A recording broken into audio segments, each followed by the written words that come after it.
They had this total of cases against anaesthetists in general, of which about a third were obstetric, that 244 there. My own database is slightly different, unsurprisingly. I'm an obstetric anaesthetist primarily, so I tend to get instructed in obstetric claims, and pretty well half of the cases I've dealt with over a 21-year period are obstetric. There's 367 of them. They're the ones we're going to talk about today. BLOAD, in case you're wondering, stands for Bogey's Legal Obstetric Anaesthetic Database, primarily because it just sounds good. Where do they come from? They come from where you'd expect them to come from, really, apart from there's a higher proportion than you would anticipate from the Irish Republic, who are the most litigious society on earth, I think, apart from California. Are they not, Leslie?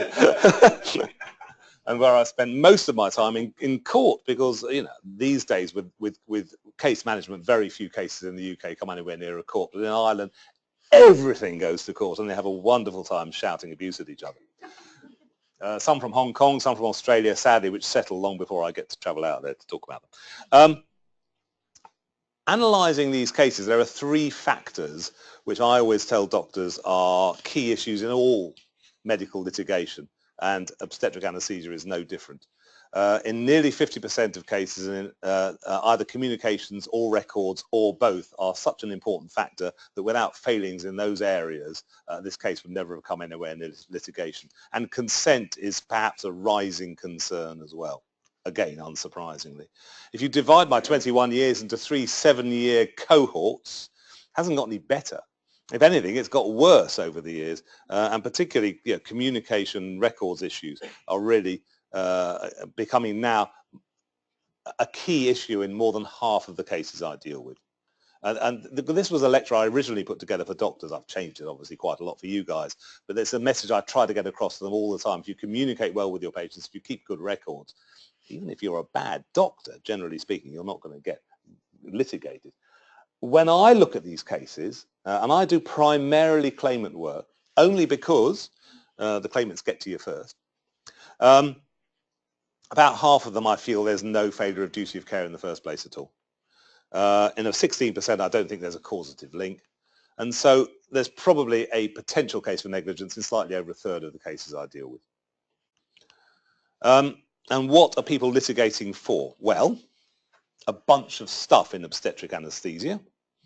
And remember, obstetric anaesthesia accounts for probably the majority of people's anaesthetic experience, women's anaesthetic experience in the NHS today. I mean, anyone who has an epidural has a cesarean section. It's going to have an anaesthetist involved.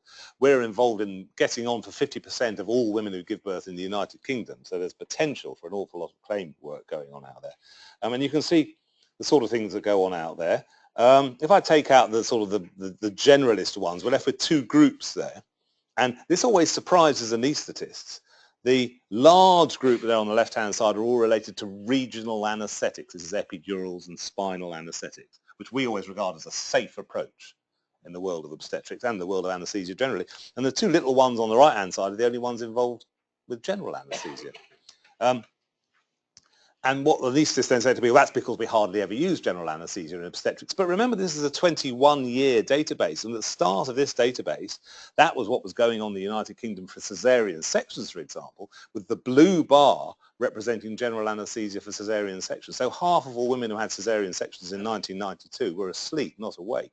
And yet general anaesthesia still occupies a relatively small part of the litigation experience. It also, this graph serves to show, as you go from left to right, just how the anaesthetic picture in obstetrics has altered over the professional lifetime of many of the people in this room. So in 1982, 75% of all caesarean sections were general anaesthetic. Now it's fewer than 5%. It really is a massive change, probably one of the biggest changes in medical practice. Because they are safer. Just because people litigate doesn't mean they're not safer. If you look at the big five, there they are. And the biggest one by far is pain felt during caesarean section under a regional anaesthetic. So the largest body of claims I deal with are pain felt during a regional anaesthetic. That's a spinal or an epidural. And indeed, if you're an anaesthetist in the United Kingdom, statistically, this is the most likely thing you're going to be sued for, whatever your area of practice. So this is the commonest claim, and certainly the commonest successful claim, against anaesthetists in the United Kingdom. There's neurological damage, nerve damage, always blamed on the anaesthetist with a needle. There's headache and backache following epidurals and spinals. And then there's neonatal issues as well. They're quite, of course, very interesting. We'll talk about them in a moment, but just quite interesting to look at the proportion of where I think there's potential negligence. And in backache, I think it's very unusual to find a negligent act on the part of an anaesthetist, usually putting an epidural in, causing backache in a woman long term. And the reasons are manifold, but primarily because epidurals don't increase the risk of backache. So your chance of backache is the same if you haven't had an epidural as if you had an epidural. But of course, if someone stuck a needle in your back, you tend to blame the anaesthetist. Secondly, women who have never had backache in their life have a 30% chance of getting long-term backache after giving birth to their first child, whether or not they've had an epidural. And thirdly, just because an epidural goes in and perhaps does cause a backache doesn't mean it's been done negligently. So they tend to fail. Whereas claims for pain during caesarean section tend to succeed, primarily because there's a lot of hurdles the anaesthetist has to cross to avoid being found negligent. So much so, actually, that if you look at all the cases and then take out the ones involving pain during caesarean section, the total picture of negligence alters quite dramatically. Pain during caesarean section is a really big thing. And how's it changed again over those 7-year cohorts? Well, you can see that claims for backache have faded off into insignificance almost now. When I look at them, I only get them from Ireland now. One arrived yesterday. Claims relating to to neonatal harm are on the rise against anaesthetists. And what these are about are hypoxic ischemic damage. So these are the big claims you guys deal with. And the anaesthetist is more and more being included within the claim structure. Primarily because the claim is that the anaesthetist failed to get the patient to theatre in time in order to do a caesarean section, or they chose to use a regional technique, a spinal or an epidural, rather than a general anaesthetic, which would have been quicker in the circumstances. Why did they do that? It's nice for anaesthetists to be recognised as an integral part of the multidisciplinary maternity team, but not perhaps in this way. Pain during caesarean section really has not altered. It's still the big one. And it remains the big one, despite vast improvements in the way we manage and test blocks. So let's have a quick look at pain during caesarean section, because statistically speaking, this is the most likely reason you're going to instruct an obstetric anaesthetist. So the first thing to say is that there's three ways we can numb people for a caesarean section. I know some of you have had babies and you're wincing even now. We can use an epidural, which we tend to use during labour to provide pain relief in labour, and then top up with a stronger drug should a patient with an epidural then require a caesarean section. We can use a spinal, which is a de novo injection, single injection in the back, which produces anaesthesia for about an hour and a half or 2 hours. Perfect for a caesarean section if they haven't got an epidural in already. Or we can do a combined spinal epidural, primarily because we're nerds, but also because it actually provides an even better experience than the other two. And actually, again, if anything's changed, epidurals are now more represented within this group than they were as a picture as a whole if you look at the more recent cohort. So epidurals tend to be the patients who claim for pain during caesarean section. And it's not because most caesarean sections are done under epidural. So patients who complained of pain, 62% of them have had their caesarean section under epidural.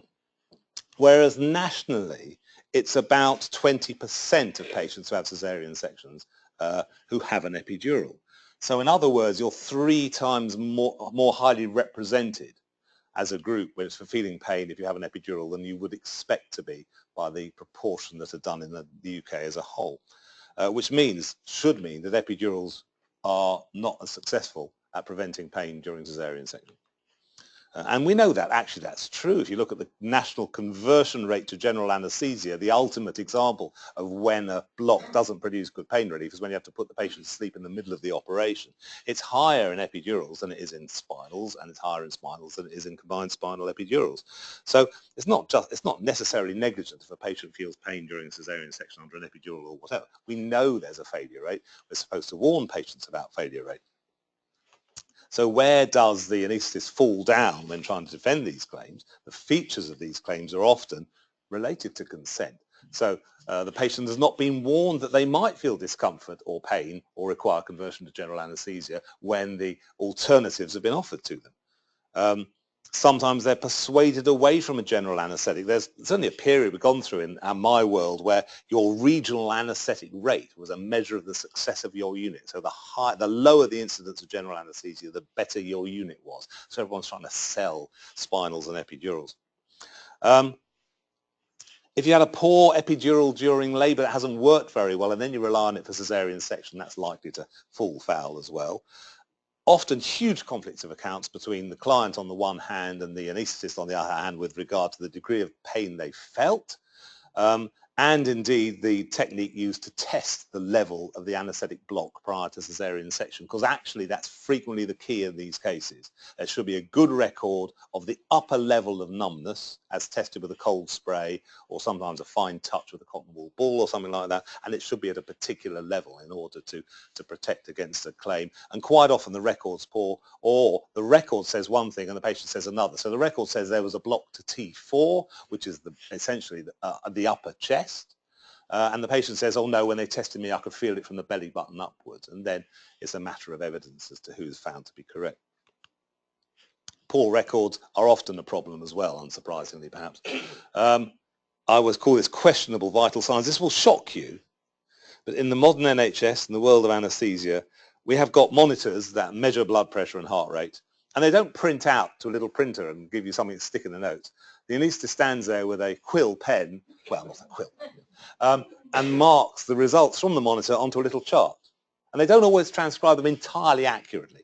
And sometimes you get vital signs, blood pressure and heart rate, which remain absolutely static all the way through an operation without shifting one iota, when in reality that's actually quite unlikely to happen. So there's sometimes questions arise about the veracity of the record. And of course you can feel pain with a perfectly good technique just because you've got a difficult surgery, or more likely a difficult surgeon. And as with all of these cases, communication.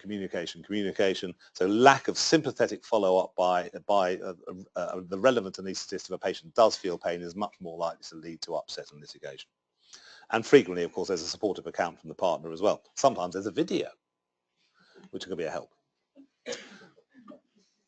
I only put this one up because this was the first ever medico-legal case I dealt with. I had dark hair in those. I thought they were all going to be like this. There was an epidural for pain relief in labour. The first attempt, they couldn't locate the epidural space at all. The second attempt, they did, but unfortunately the needle went too far, penetrated the dura, about a 1 in 100 risk of that, and the catheter, the epidural catheter, was probably threaded into the spinal space, which is less likely. So that was taken out, and the third attempt was done by a second anaesthetist. The catheter was put into the epidural space, but it fell out without anybody realising, and so the patient was in pain for 3 hours.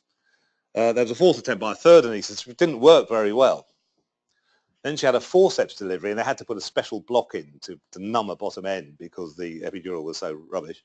Then she got a severe headache from the dural tap, requiring a blood patch treatment, which was unsuccessful. So she had a second blood patch treatment, which was finally successful. And then 2 days later, she presented with a retained pack in her vagina. Astonishing series of some of the most appalling medical management I'd ever seen, really. And I thought it was all going to be like this. It wasn't, but it's quite... Yeah. That's not the anaesthetist.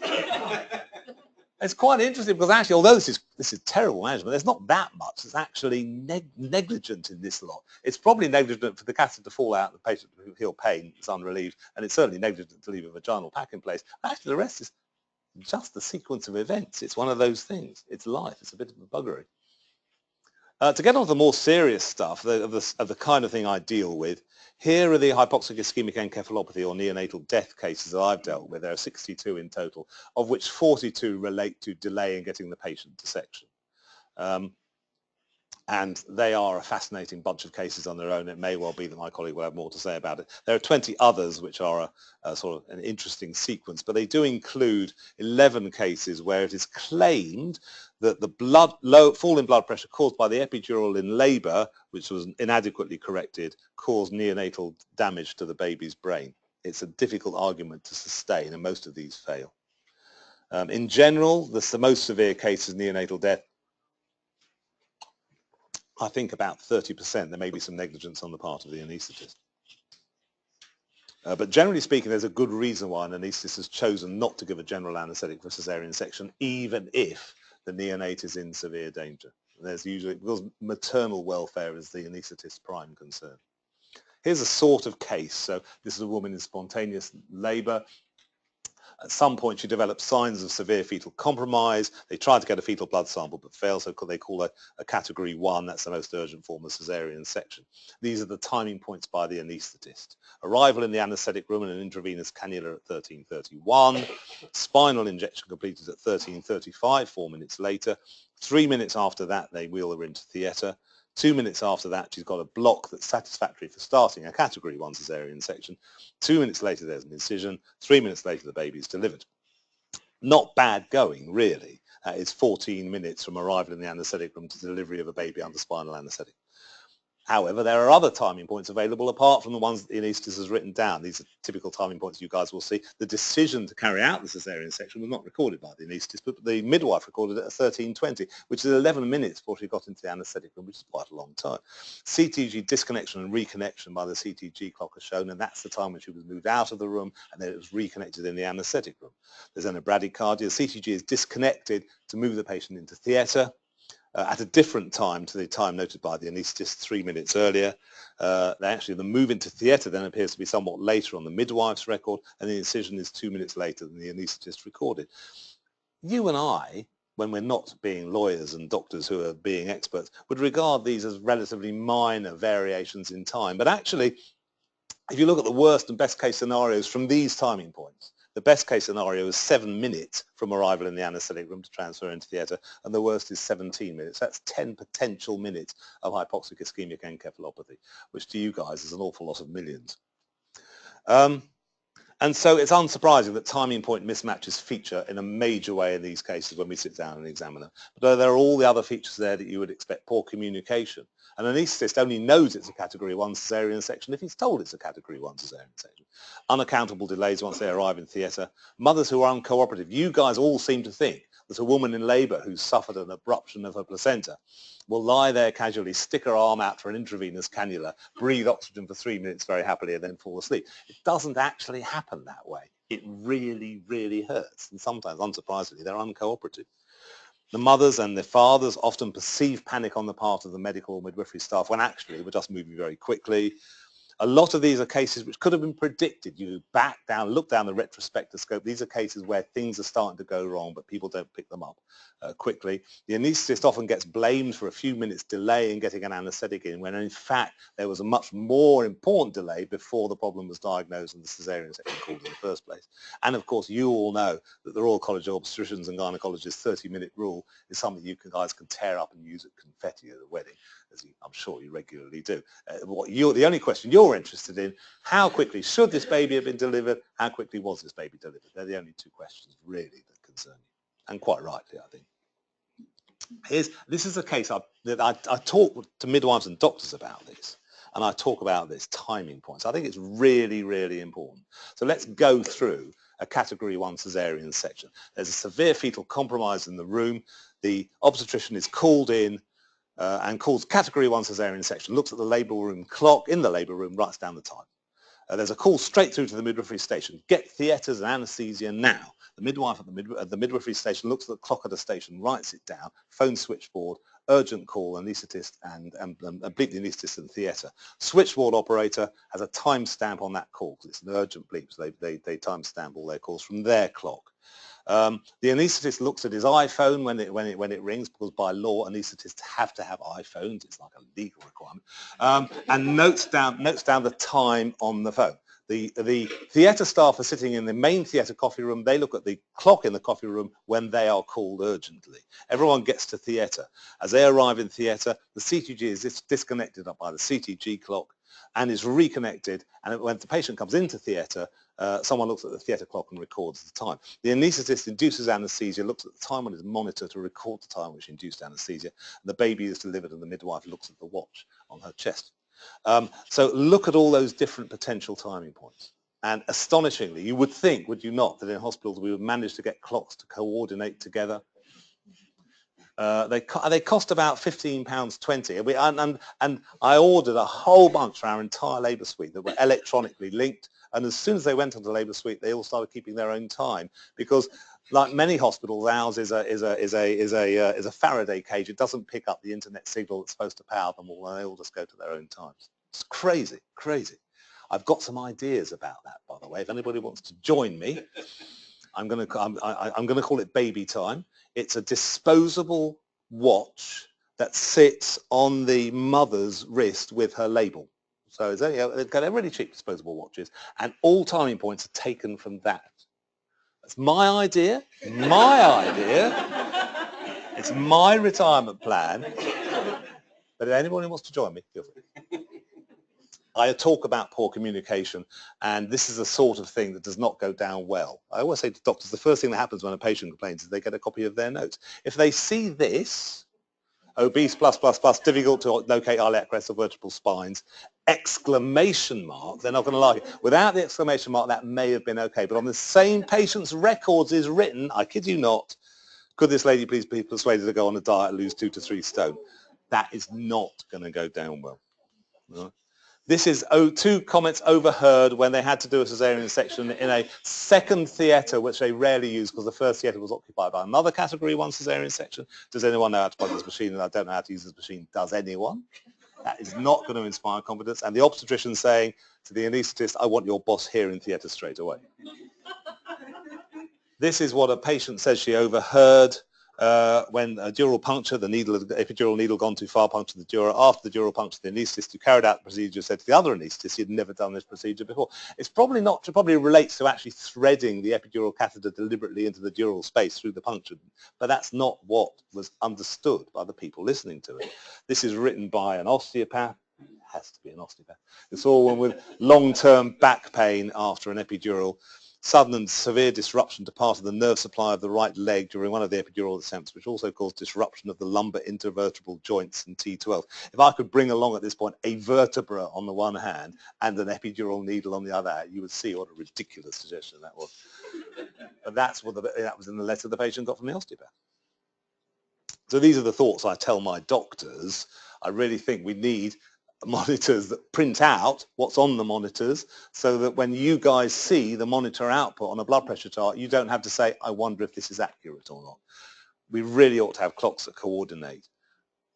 Doctors and midwives, when I do our mandatory training in the trust, no one likes mandatory training. You have fire training, I'm sure we have the same sort of thing. One of the things we're told is when you go into the hospital, you're like an actor going on stage. I think that's right. We forget how important the tiny things that we say, or even our facial expressions, come across to patients and their anxious relatives. Communication and respect across the professions, communication with the patient. If you met someone for the first time, they are now behind your back with a series of sharp needles while you're in pain. You're going to want good communication with that person. It takes at least 3 punctures to put an epidural in, one with a tiny needle for local anaesthetic, one with a larger needle for local anaesthetic, and then the epidural needle. A patient who's poorly communicated with perceives that as 3 attempts. It's only 1 attempt. Poor epidural should be rescued early and managed. Don't like the idea of the anaesthetist as a salesman for regional anaesthesia. And generally speaking, what I tell doctors that we should reflect on how we communicate, particularly when we're testing blocks. I refer them to this article that I wrote with a patient recently. If you look at the bottom there, there's a website. If you fancy 20 minutes of very interesting viewing to see about how things go wrong between when doctors communicate with patients, go to Susanna's interview with me on a website. If you just type in OAA, which is the Obstetric Anaesthetists Association, and Susanna, those 2 words, into Google, it'll pop up. And she tells very interestingly about how she felt pain during cesarean section. The anaesthetist wasn't particularly awful during this. It wasn't me. The anaesthetist wasn't particularly awful during this, but because of the communication was so poor, she ended up very traumatized by the whole experience. She never brought a claim to negligence, but she was severely traumatized. So that's what I would say about that. If you want to get a copy of this, because this is different to the handout that you may already have, email me on that number. And if you want to instruct me, my waiting list is about 6 to 7 months at the moment, except for Grania, for whom it is about 10 months. Yes. Thank you very much indeed.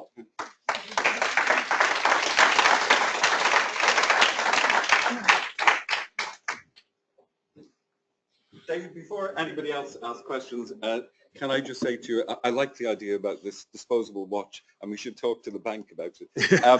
But can I just ask you that in Ireland, well, perhaps you don't know, the Eighth Amendment to the Constitution guarantees that the baby has an equal right to life as the mother.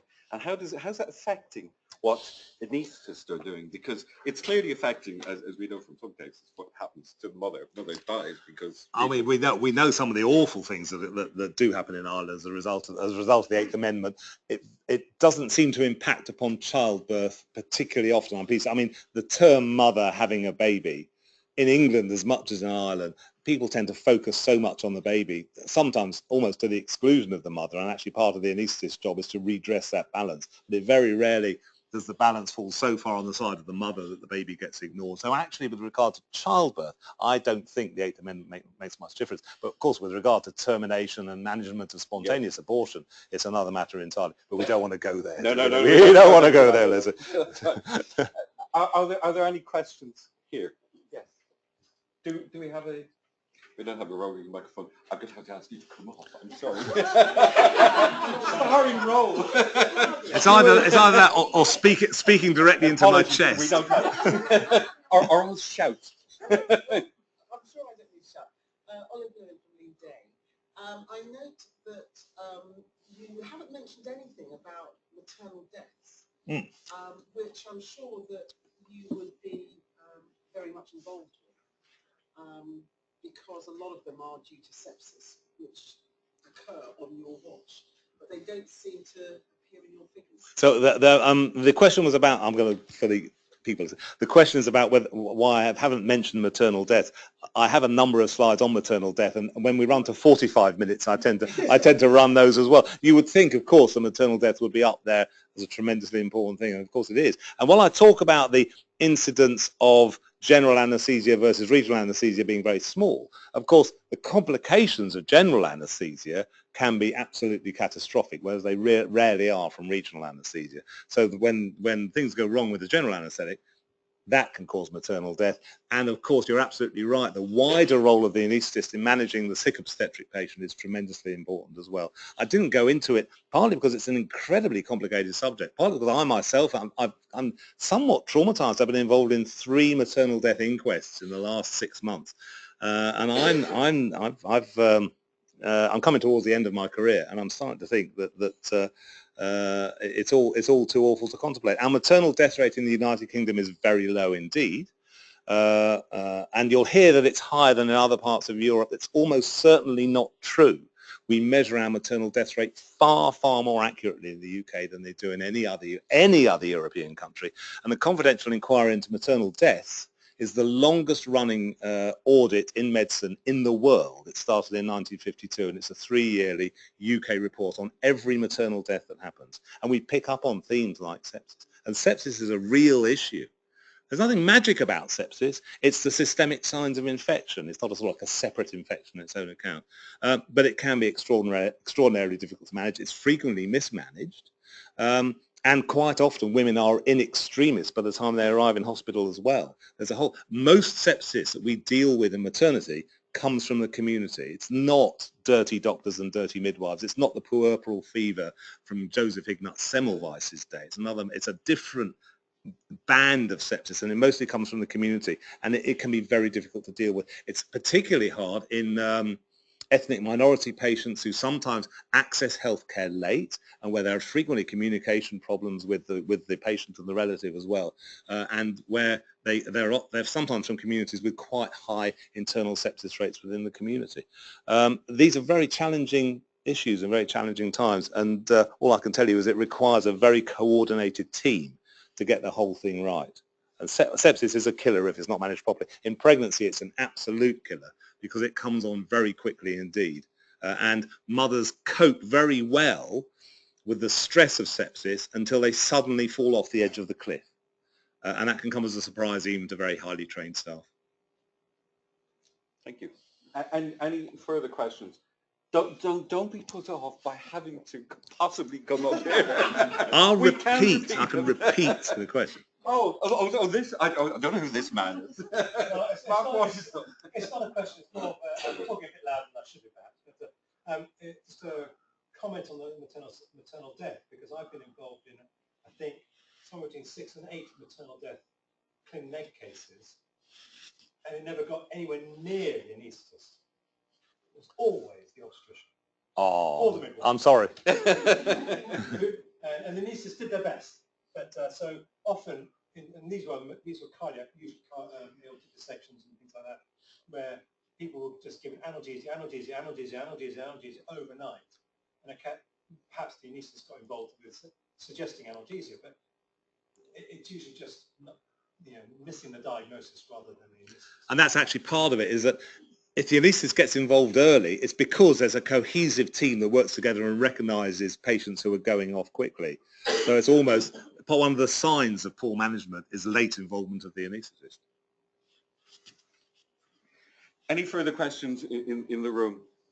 Andy, do we have any questions on that? Right. Well, thank you very much, David. Fabulous talk and very interesting, and we'll talk about that. We'll talk about that later on.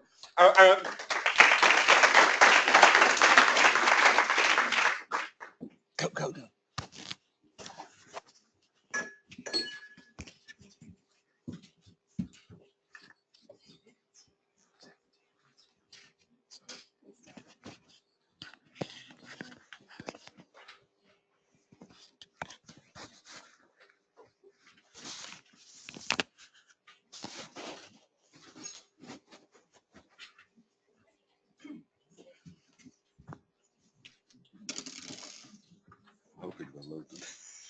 It is. How long have I got?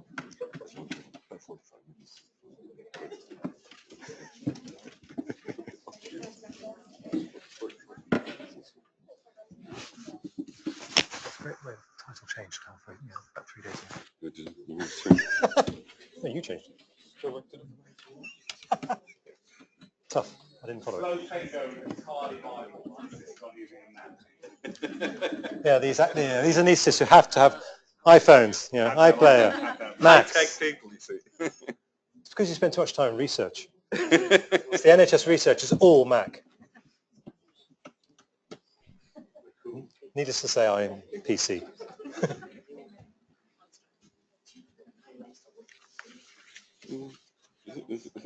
No.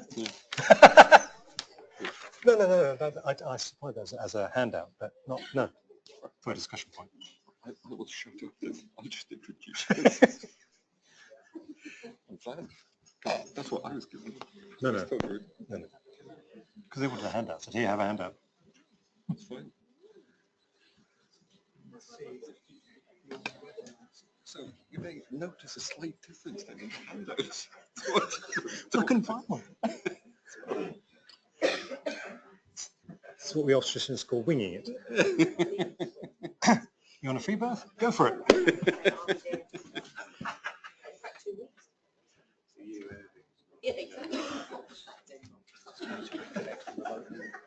Yeah, no worries. Well, now you tell me it's not on. I've been whispering.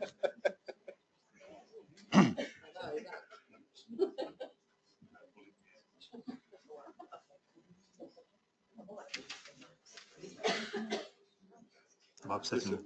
Press the button. If you upset him. Oh no, it's crashed.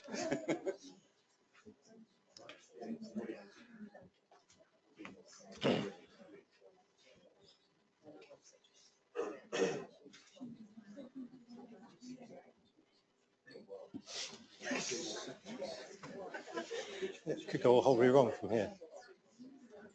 You can't grab a drink whilst this is going on. You can use the opportunity. No, you don't. Not you.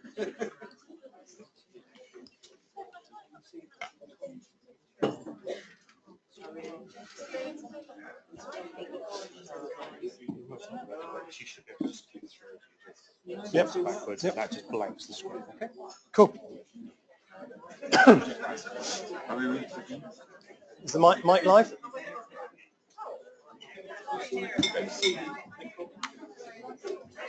Thank you very much. Our next speaker is Mr. Mark Waterstone. Mark Waterstone will be known to most of you. He's very kindly come along to help educate again tonight.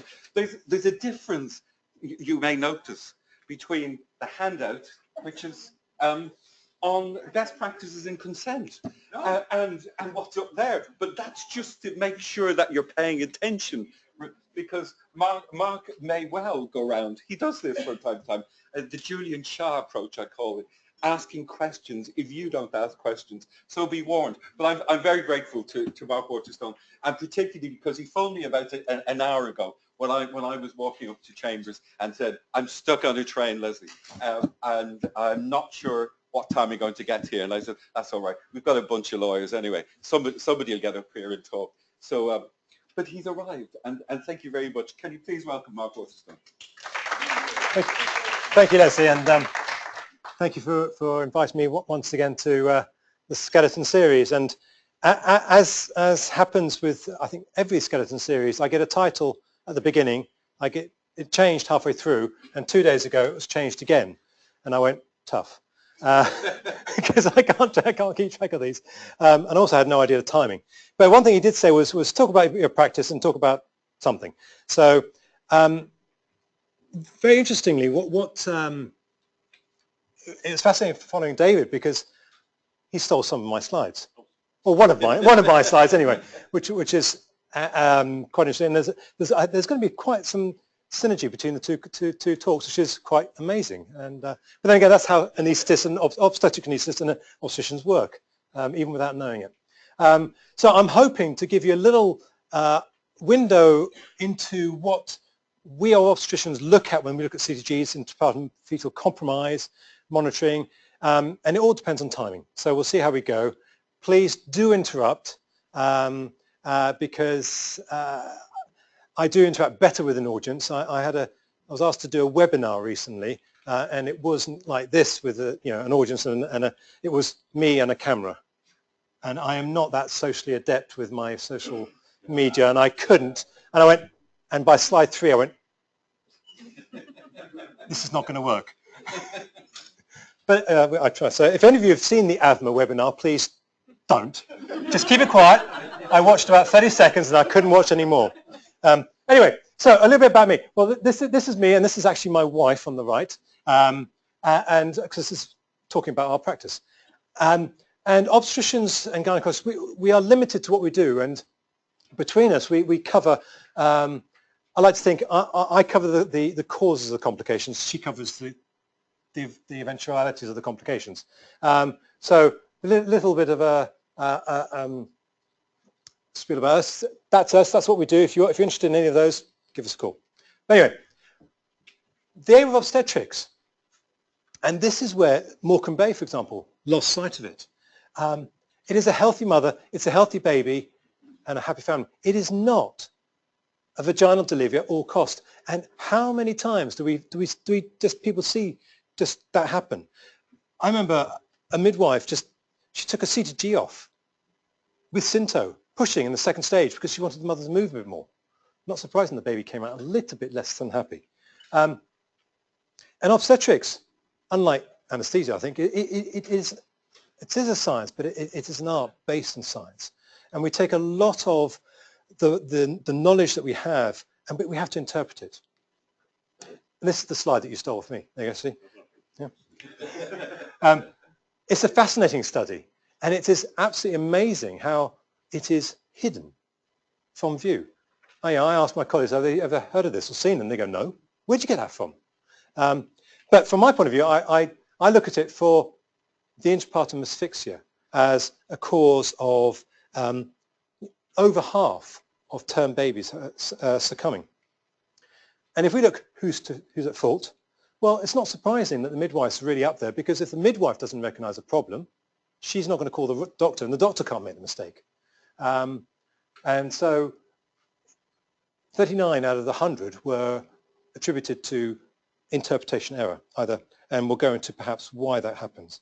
But also what I do want to go into in the time that's available is what CTGs show. So you guys, if you haven't seen a CTG, or you haven't had knowledge, and I know that one of you here, who shall remain unnamed, actually came to one of my CTG masterclass days. And you're very welcome to come along.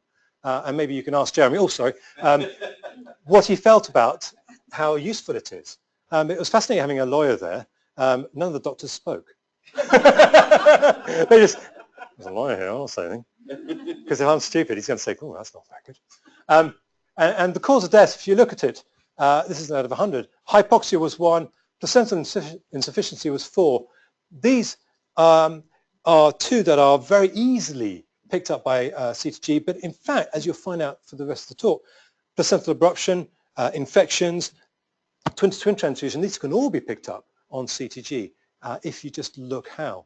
But monitoring starts really early on. And what is important to know is this baby actually normal? I had a woman came to me with reduced fetal movements, and the trace was flat as a pancake. But she said to me, I've got a Downs baby on board. And I went, oh. And now Downs babies often have cardiac problems. But I've never seen a CTG on a Downs baby. And I just wondered, is this normal? It looked okay apart from everything else, apart from the lack of acceleration. So I sent her home, came back the next day, same thing. So I induced her, baby was fine, but it did have a cardiac problem. And it was fine. Anomaly scans, fetal activity, these are all very important in ultrasound. Taking all the information, and a lot of doctors, they just look at what's in front of them and they don't actually look back and see what was the history. Does this trace fit in with this patient? And then you get into auscultation and CTG, the STAM, which is the ST analysis, and the LICOR volume. I'm just skipping through this because I really want to go on to the more interesting stuff. And for those of you who got the Montgomery handout, well, this is one area where Montgomery comes into it. Intermittent auscultation. And when I tell this to my midwives on my masterclass day, and I say, do you actually obtain consent for this intermittent auscultation that you're about to do? And they all go, no, it's less invasive, it's nice, you know, they can walk around. But do you tell them you're only going to listen, you know, monitor this baby 4 times an hour for 1 minute? Do you think that they ought to know that? And I think that there are going to get increasing cases of people saying, do you know, I wasn't told of the downside of intermittent auscultation. I wasn't told that, for example, if you've got even, you know, in, I like to think a good unit, like my unit, where you've got a side-by-side midwifery-led unit, if there's a bradycardia in the midwifery-led unit, even the best will in the world is going to take you 10 minutes to get over to the theatre. And then we've seen the timings that David showed us about how long is it going to take to then deliver the baby. Are they told that? And I think that informed consent, and certainly from, you know, the risks they may wish to know, it's quite an important issue, and one that I think will go on the rise. If we go to the errors, it is well, it's not just the interpretation, but it is mainly the interpretation of the traces. And I'm going to just go through a little bit of how the interpretation is a bit muddled, a bit confusing. Is that focused? I am definitely getting old. I need to stand further back. Yes. So when everybody sits in the back row, I say, you know, you're in trouble because I'm long-sighted now. So you guys are fine, and the guys at the back. There is a confusion amongst obstetricians for how you interpret CTGs. There is NICE and their guidelines, are extremely muddled, and they're up for renewal again in 2016. And I've spoken to one of the authors who's often the other side from me in clinical negligence claims, and he says, do you know what, it's a nightmare. It's an absolute nightmare. FIGO have come along, that's the International Federation of Obs and Gynae, and they've produced some very sensible guidelines which are very similar. Now I'm trying to introduce the FIGO guidelines, and I'll show you, I'll go back a bit, and I'll show you what they look like, and you can make your own judgments as to which one seems a little bit more sensible. But I'm told that's just going to confuse people, because there's some people who are going to use NICE, and somebody who use FIGO, and people rotate, and doctors rotate, and midwives come from one place to another. They're going to get very confused. But there are already units in the UK that do use FIGO, and as you'll see in a second, there isn't that much difference. One thing that NICE is a problem, if people use NICE, is that it only applies to term intrapartum traces. If you have a woman labouring at 36 plus 6, I was going to say legally, I can't say that in front of lawyers. Technically, you can't use NICE. It doesn't apply to a 36 plus 6, even though it's a day before the 37. The NICE guideline in 2014, for the very first time, because NICE came out in 2001, they did their first revamp in 2007, and they produced a third version in 2014. And for the very first time, they very explicitly and thankfully said, this only applies intrapartum. Because one part of the NICE guideline says the absence of accelerations on an otherwise normal trace is of unknown significance. And so you get women coming along to the fetal assessment unit or day assessment unit with reduced movements, and they have a CTG, and the trace looks normal, but it doesn't accelerate. The midwife, using NICE guidelines, says, well, NICE says the absence of accelerations is of unknown significance, therefore it's normal. And they come back dead the next day. I have seen that too often, both in my own practice in my hospital, where I thumped this home, and in clean neck cases. And I say, look, that is not a reassuring, comforting trace. So we have some progress. This is the progress through the generations of NICE. And this is what NICE looks like. This is the 2007 summary, which it's there just for you, because just like David, if you want my emails at the end of this presentation, if you want a copy of this presentation, I'll happily email it to you. And this is you can't really see it very well on the screen, but a shortened version of the FIGO guideline is here. And it actually has the interpretation of no hypoxia, hypoxia is likely or highly unlikely, and then intervention that is required. NICE doesn't do that. So I think this very simple classification table should be used, but it's not. So if we, moving on at slightly a pace of knots, you remember David's chronology of us category 1. Now, I have a thing about category 1s. I hate them because, as David quite rightly said, everybody in the NHS obstetrics thinks category 1 is 30 minutes. Now, everybody who does any work involving cerebral palsy knows that 10 minutes of a bradycardia is more than enough to cause harm. And in fact, NICE have said that this rule of threes applies. They word it slightly woolly, and that they say, in the presence of a bradycardia, if it hasn't recovered by 9 minutes, plans, I forget the exact wording, but plans should be made to deliver the baby. Well, by 9 minutes, if you're then starting to make plans, you're in trouble. I think if you want to be a little bit more adhering to the word of law rather than the spirit of law, there is that you start, when the bradycardia starts, you start making the plans, and if by 9 minutes the bradycardia hasn't recovered, then you should deliver. But for you guys, the defendants will no doubt say, but NICE says we've got 9 minutes to worry about it. We don't, any obstetrician working a shop floor doesn't stick to the 30-minute rule. You know, they try and get it out, get the baby out as soon as possible. And certainly, if you've got an ongoing bradycardia, in 15 minutes if there's a cesarean section, or 12 minutes or less if there's a instrumental delivery is possible. An 8-minute decision to delivery is possible. I've done it, not myself, I've had it done in my unit more than once. And in fact, one woman arrived in triage with bradycardia and was delivered within 8 minutes. However, you do have to remember the rule, the main aim of obstetrics is a healthy mother, not the healthy baby. And doing an 8-minute decision to delivery interval, and David's nodding, puts the mother at risk. And nobody ever should tell an anaesthetist what anaesthetic they should use. I was once beautifully shown that. In fact, it was back in '94 when I was a very junior registrar, and I said to my anaesthetist, can you do a GA? And by the time I turned around, having scrubbed, the spinal was in and functioning. I have never, ever told an anaesthetist since then what to do. I've said, there's the clock. It's now 8 minutes past. By 1/4 past, I want the baby out. Your choice.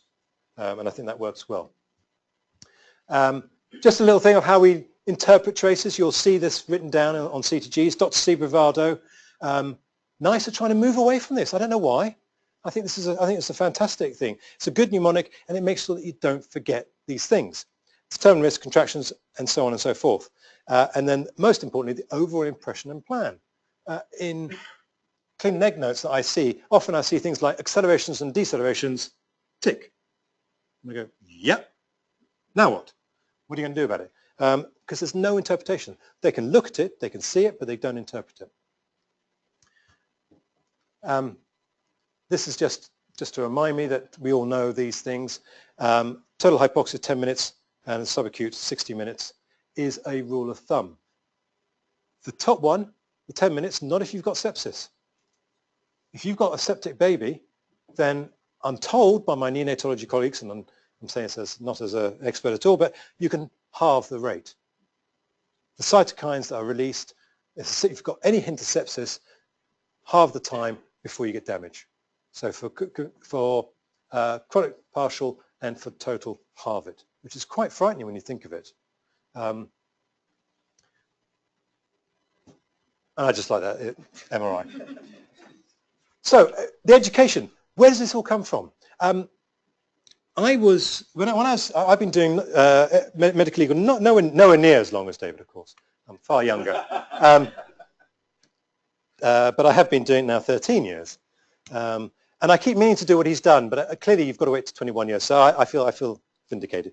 But I always thought that education, that people were getting, the registrars were getting less and less skilled.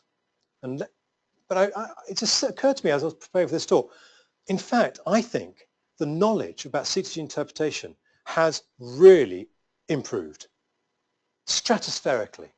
People are now understanding the physiological basis. In the old days, when I first started back in the 80s, it was all type 1s, type 2s, and I've got no clue. Then it became earlies and lates, and I think I've got a better idea with the variable decelerations. And now it's look at the trace, tell me what's going on. Is it hypoxic? Is it septic? Is it anemic? What is going on? Is the cord being compressed?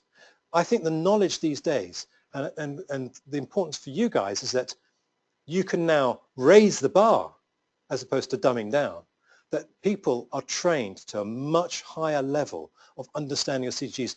And I think that the reasonably competent obstetrician has improved the interpretation of CTGs. This is the paper that from Bob Beard, 1971. And this is one that's referred to all the time as what's called the positive predictive value of CTGs. In other words, a awful CTG being hypoxic is only 50%. Well, that's true, because there it is. But that's not the whole story. Because, to be honest, if it's a complex fetal tachycardia, it's probably septic, not hypoxic. And we've learnt that. So things have moved on.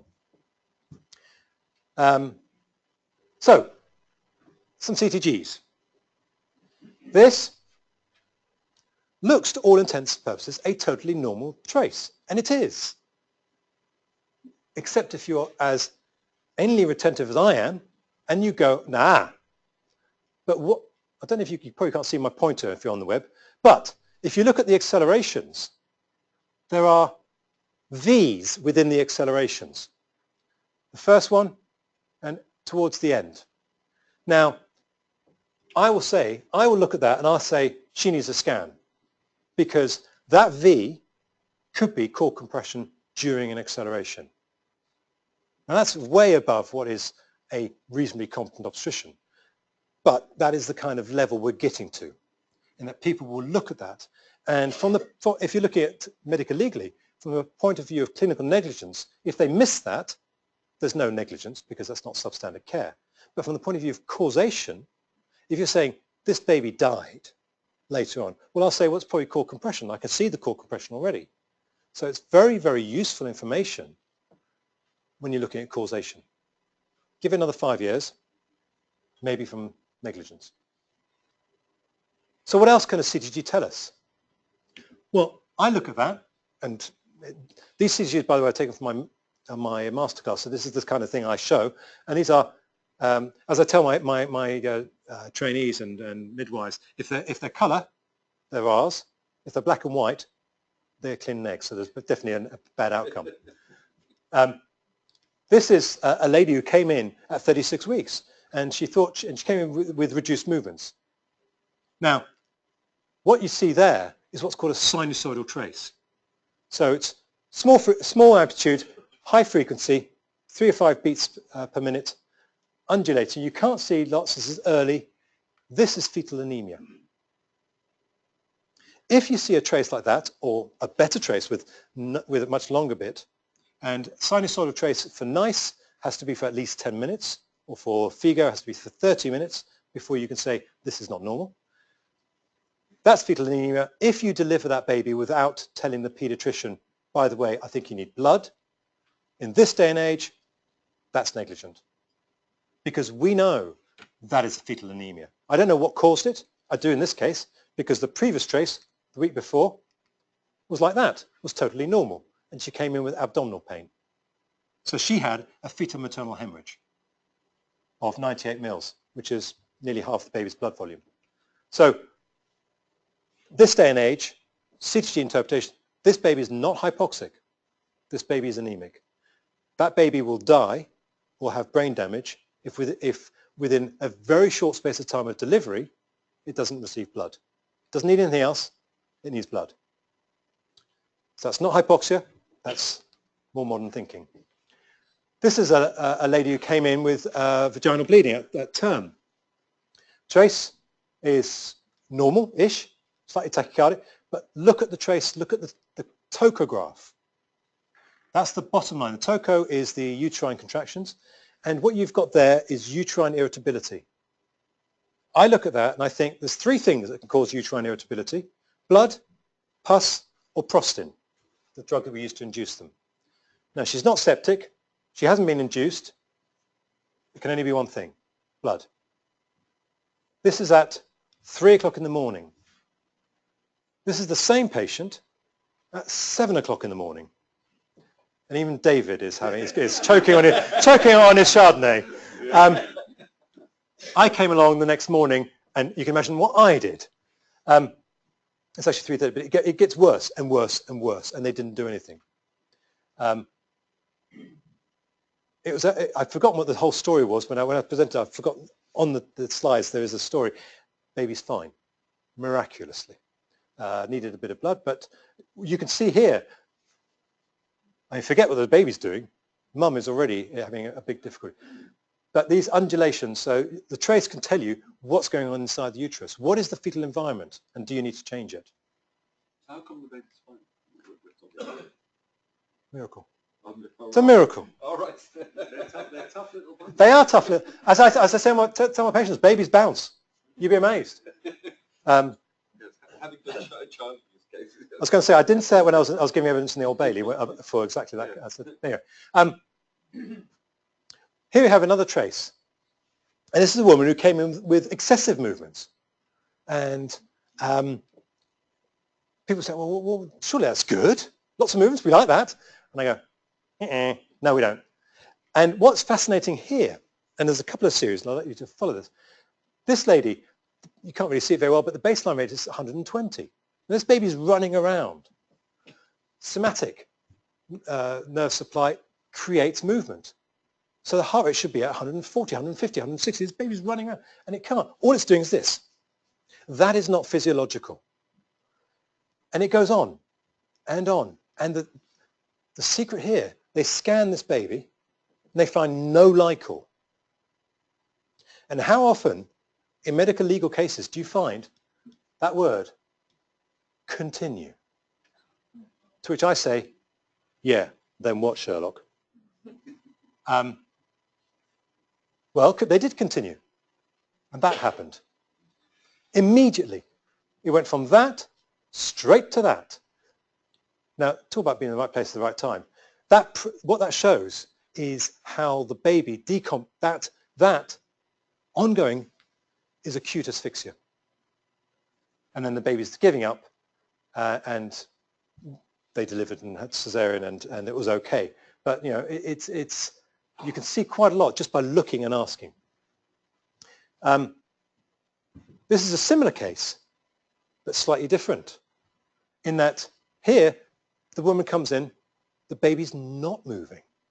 And that's why she came in. She came in earlier that day in labour. She came back, baby's not moving. The midwife was really on top of it. And you can see it says here, where the line is, nil fetal movements. So this is in the same unit that had the previous one, and I'd used the previous one to lecture, and they've been to my lecture. But you've got this excessive variability. The registrar comes along, says, yep, no fetal movements, we deliver, and the baby was hypoxic, but was fine. Sometimes it's just too late. And this was an in utero transfer because the other unit was closed, and that's the only trace we got. The trace undulates, and the baby died here, just at the end. And yeah, so, or simply too early. This is a 27-weeker. And you say, well, why the hell are you monitoring a 27-weeker? And most babies at 27 weeks you can't monitor, but you can if you do it in series. If this baby was being monitored, I was going to use to death, but no, it wasn't, but it had been monitored for the previous 5-6 days. The date there, by the way, is the 4th of January. The baby had been in since Christmas Day. About loads of bank holidays. It was at the limits of viability, and we were really worried, and we were waiting for the CTG to change, and it just upped a little, because the first thing a baby does when it's stressed is it puts up stress hormones, and it puts up its heart rate. And as soon as you see that, you think, hang on a second, is this baby distressed? So you look for that, and people should know that. As I was telling you, it's not all about hypoxia. Here's a trace, and you can see at the bottom, God help us, I think she's also on Synto, but she's contracting like 6 to 7 in 10, but there's a fetal tachycardia, but not hypoxic. And if you look at the far left, you can see mum's temperature is 38, and her pulse is 134. She is plain and simply septic. Now, I always ask the question is, do you think you should do a fetal blood sample? And they go, oh no, if you scratch the baby's head, it's going to get an infection. Okay, that's very sweet, but we've got antibiotics for that. No, that's not the point. The point is, remember what I was saying about sepsis and hypoxia. If by the time you've got an abnormal pH in the presence of sepsis, you're too late.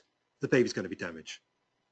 And if you are falsely reassured by a normal pH in the presence of sepsis, you will then deliver a very septic baby. And that's just the continuation. You can see how ill she is, 38. And this is a continuation, straight away 40. Her temperature is just going bang, bang, bang, bang. So this woman needs to be delivered just for her sake, let alone anybody else's. I'm going to clip through this quickly. What this shows, this is a fantastic, I love this one. She's mad. Absolutely and totally mad. 29 weeks, I get called, this is the trace. We're losing the heartbeat to trace, every contraction. I said, I'll see you in the theatre. Go to the theatre, deliver, the baby's fine. Thank God. This is the trace. 2 years later, same woman doing the same thing at the same gestation. And if you look at these contractions, for any of you ladies who have been in labour, it doesn't work like that. It doesn't go bang, off, bang, off. It builds and it fades. She's faking. She's doing Pilates. She's tensing, relaxing, tensing, relaxing, tensing, relaxing. And when she's tensing, the external monitor is moving from her heartbeat, from the baby's, to hers. So we can diagnose psychiatric cases on CTG. It's quite amazing. I want to show you this one, and I'm probably going to run out of time after this. But this, I think, is an amazing case, and in fact, it taught me something. You never stop learning. You can quite look at that and go, that doesn't look good. I think anybody knows that doesn't look good. So what we have here, we have deep core compression, again and again and again and again. And it goes on. You do notice black and white. And on. And on. Oop. And it will go on. But what is amazing, they do a pH. And the pH is normal. And you're going, it can't be normal. This looks awful. And they do it again. And it's a little bit worse, but it's still normal. This baby is seriously brain damaged. What the hell happened? Question? Yeah. Any guesses? No. No. How did the baby get damaged? This is prolonged partial, yeah? Hypoperfusion. Every time that baby drops its heart rate below 100 or thereabouts, it's not perfusing its watershed areas. But it's tachycardic. It's 160. It's 180. So in the bits that it is perfusing, it's blowing off. So it's not an acidotic baby, but it is a hypoperfusing baby. I don't think that from a clinic case, substandard care, you would win because they go, well, we did a pH and did it. But on a causation, having said that, we did win. They, not we. Sorry. Strike that. They did win because it was just ridiculous. I mean, you look at that trace, you cannot continue no matter what the pH. But from a causation, it really tells people that these babies, not only do they get acidotic, but they hypoperfuse. It's like just dropping your blood pressure again and again and again. You're not going to, or sticking your head in a bucket of water. Eventually, you're going to damage your brain. But are they not entitled to rely on the pH? Well, that's what I said. From a substandard care, from liability, probably you'd get away with it. But I think we argued that the trace was so awful that the pH couldn't be relied upon. But I think that's an interesting one to argue. Yeah. And I think, as David said, when things go wrong, they go wrong extremely quickly. I think I've talked for. No, you're right. Am I right? Yeah. It's fascinating. This is a slide I borrowed from a lawyer. She doesn't know, but I can't remember who it was, so I can't tell her. I can't thank her. It wasn't really her slide. Well, it was, but yeah, it's her principle. This is what happens. These are the things. Well, I say these. This. It's delay. As David said, in delay in transfer. I was arguing about a Cat 1 section where the defendant was arguing it was okay to take 4 minutes to move the patient from the trolley to the theatre table. And I said, 4 minutes? You can do it in 10 seconds. I'm sorry, I don't accept that. You just go, bradycardia, fa-dum. There are no niceties. I mean, there are niceties. Yeah, you talk to them and you explain it and so on. And that reminds me about communication and nobody sues a nice doctor. Rodney Ledwood, isn't it? He never got sued, not once. And he, anyway, so yes, I always tell doctors, be nice. If nothing else, smile and wave, boys, smile and wave. But don't delay. There are so many delays, and it's something that we are now really hot on. People understand. I was never taught this 10-minute rule. I was never taught 60-minute rule about prolonged partial hypoxia. My juniors are taught that. It is drummed into them. You have a bradycardia. You count the seconds. You move. You don't ask, you just get on with it. You don't find a sonic aid, a CTG, another sonic aid, because you can't find the FH. You move, and you move to theatre. So again, I think you'll find that things are changing a little bit. So we need to really avoid these delays. One gory picture. That's what we see when we do a fetal blood sample. And interesting, if you ever have a Sorry. It's all right. Yeah. Go for the anaesthetist, not the obstetrician. I referee rugby, and there's an injury on the field. I said, you do realise what I do, don't you? And it says not ladies rugby. Anyway, yes, one mistake often that's made, and in fact, the FIGO guideline says that you can complement a CTG with fetal scalp stimulation. So you go in, you irritate the baby. If it accelerates, if it responds, that's good enough. And that's pretty much true. Tim Draycott in Bristol wrote a paper kind of poo-pooing it, but he's the only one who doesn't kind of believe it. And it makes sense, you know, if you are anaesthetized because you're so hypoxic and somebody scratches your head, you're just going, yeah, whatever. But if you're really hyper and somebody sticks a blade in your scalp, you're going to respond. The failure that some people do is that they try and do a fetal blood sample, they get no blood. And they go, oh, never mind, I saw an extraction. Yeah, do you know why there's no blood? It's because it's all being concentrated around the heart. There's nothing in the peripheries. This baby is collapsing. So, and people should know. I'm just going to move on from that. Oh, no, I'm not. Another mistake that people make is when they do pHs, they just look at the pH. Because that's what we call it. We call it a pH. But a pH on its own is useless. Because what you don't know is, what is the base deficit? If a baby is deteriorating and is on its way down, the pH will be low, but the base deficit will be reasonable.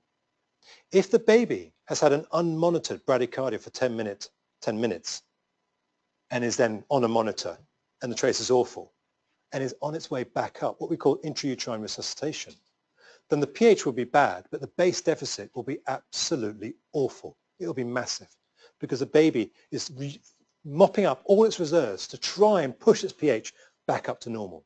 So you must have both pH and base deficit. So if you see a case where they've gone, the pH is X, you've got them because they haven't interpreted fully. That you can have a read at your leisure when you if you email me and you get I'll zip through it. Oh, you get the print. Oh, there you go. We got you printed out. And so there's some resources for you. I'm always amazed by how many lawyers don't actually use the RCOG website. It's free to use.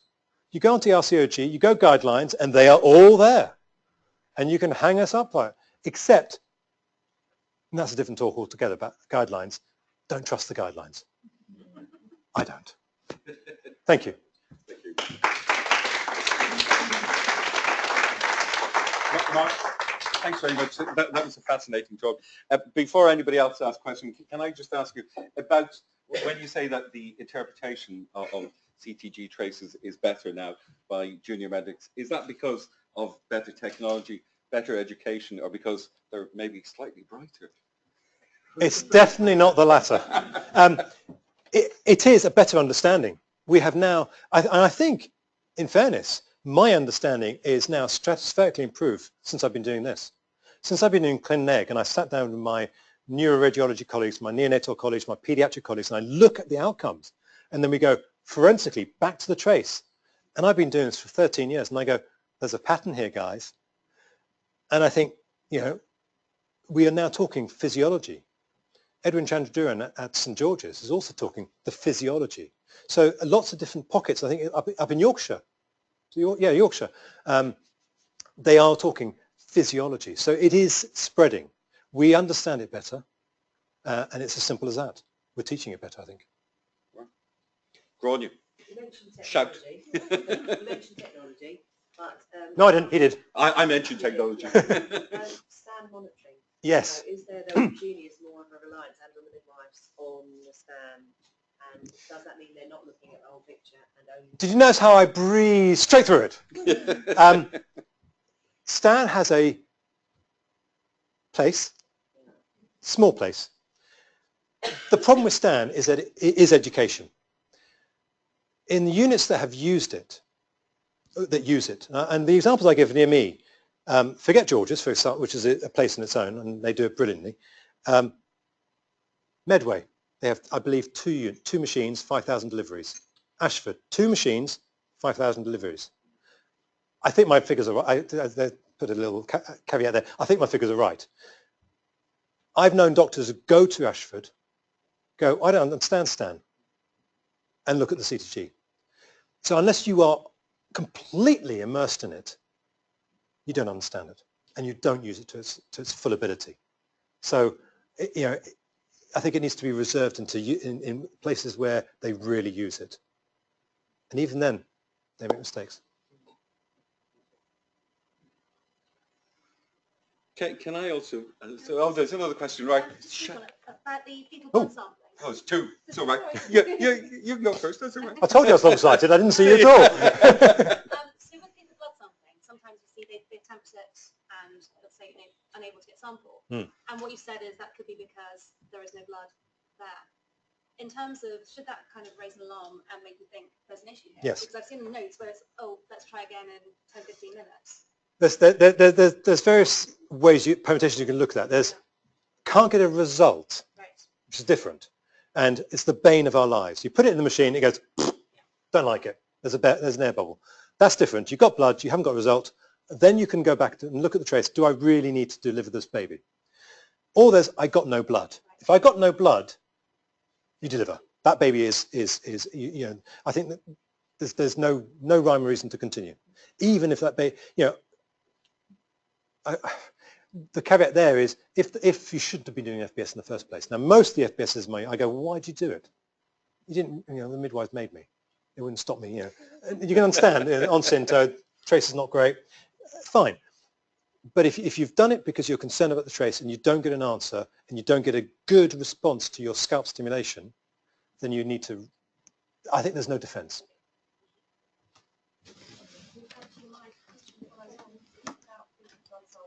Quite often we see time and time again how obstetric experts who can breach say at this stage trace is presenting to the extent where fetal blood sample should have been undertaken. Yep.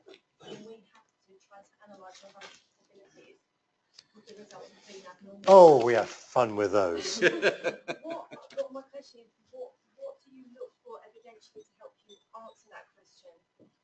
Well, it's going back. I mean, the question was, I've forgotten what question really. What do you look for to help you answer the question? Yeah, that's right. How do I work out, looking at a trace, what the pH would have been? Well, it's going back to my question of should you have done the pH in the first place? Now, you remember I was saying that the first thing that I expect to see if I've got a hypoxic baby is a rise in the baseline rate. I would then expect a drop in the variability, and then I would expect decelerations. You don't necessarily need decelerations to have a significantly hypoxic baby, because if the baby's really, really tired, that heart can't respond. That heart's completely knackered. It will not respond to the brain signal saying, for the love of God, drop. And he goes, nah, can't. And so it just does this. It just keeps going. So if I see rise baseline, reduced variability, I would, which has been going on for a significant amount of time, enough to make the trace pathological, I would expect a pH to be at least 7.24 below. And then if the baby delivers and the pH is below that? Well, then we look at if the delivery is straightforward, either by cesarean or straightforward, and the pH is, so there's no intrapartum at the time of delivery, hypoxia, no significant. You can pretty much work backwards. If there's a bradycardia, then as you'll see, you can get 1 millimole per minute. So you look at the base deficit. You don't just look at the pH. You look at the base deficit. The pH could improve. Well, no, the pH may not be the whole story. I've got a case, literally I was reading on the way here, and the pHs were 7.15 and 7.2 something, but the base deficit was 13 and 11. And I'm going, that's not good. And I'm looking back and I'm going, that's a septic baby. And that's why remember what I was saying about sepsis plus hypoxia causes damage or precipitates it. So it is, and it's a combination between the neonatologist and the obstetrician coming together and say, well, what do you think? And bouncing pHs. It's a very, very inexact science, and thankfully, I've never yet had to do it in court. Could come soon. It could come soon, yeah. Can I just ask you, just before we finish off, because thinking about what David was talking about, particularly in Ireland, where you have this balance, where they say that the right to life of the child is equal to that of the mother. You have a mother with 40 degrees C temperature, but you have to make a decision. But if you're in that position, then you would say here, wouldn't you, that you have to save the mother? But Well, That's not a problem because you're saving both. You must saving the mother and baby by delivering. Right, okay. Because mum's going to die if you keep labouring. Okay, fair enough. Yeah, thank you. And any other questions in the room? You won't have to go, or not online. Okay, well, thank you, Mark. Excellent again. Thanks very much for that. And You're only applauding because you weren't there.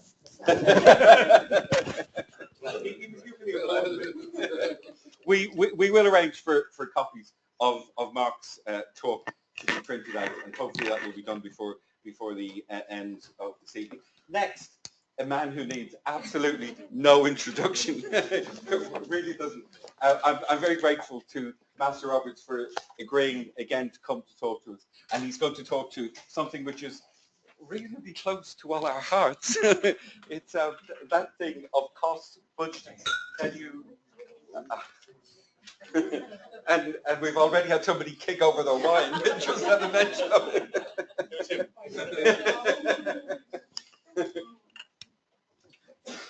Are we ready? Can you please welcome Master Roberts? Thank you very much. Good evening, ladies and gentlemen. I'm here, I'm afraid, to talk about cost budgeting and fixed costs. And I was thinking, walking up here actually from the RCJ, it would be lovely one day to come up here and not be talking about costs. My wife says before I did cost budgeting 3 a day, I was relatively normal. And then being asked to speak here on costs, I mean, it's almost a form of cruelty. I mentioned it actually to Simeon Maskew. I just popped outside. He said to me, "What are you talking about?" And he said, "Oh, for something's sake." But anyway, the good news is it's going to be short because there's only so much cost budgeting that one can deal with. Now, what I want to focus on is recent developments and where it's all going. And I've been on the Rule Committee, subcommittee, dealing with cost budgeting, firstly under the chairmanship of Peter Coulson, High Court Judge, and latterly I chair that committee. And the first slide you'll see is that we had a problem, about a year ago with CMCs taking 9 months. And it was considered that was unacceptable. And I discussed that with Lord Justice Jackson, and you'll know he gave his Harbour lecture. And we talked about taking out, in fact, he was in favour of saying, well, if we don't have the resources, if it's going to take 9 months, 10 months, we shouldn't cost budget. And that's what he said in his Harbour lecture. That didn't meet with favour. I think it was thought there'd be a lot of feeble judges that would use that as an excuse not to ever cost budget again.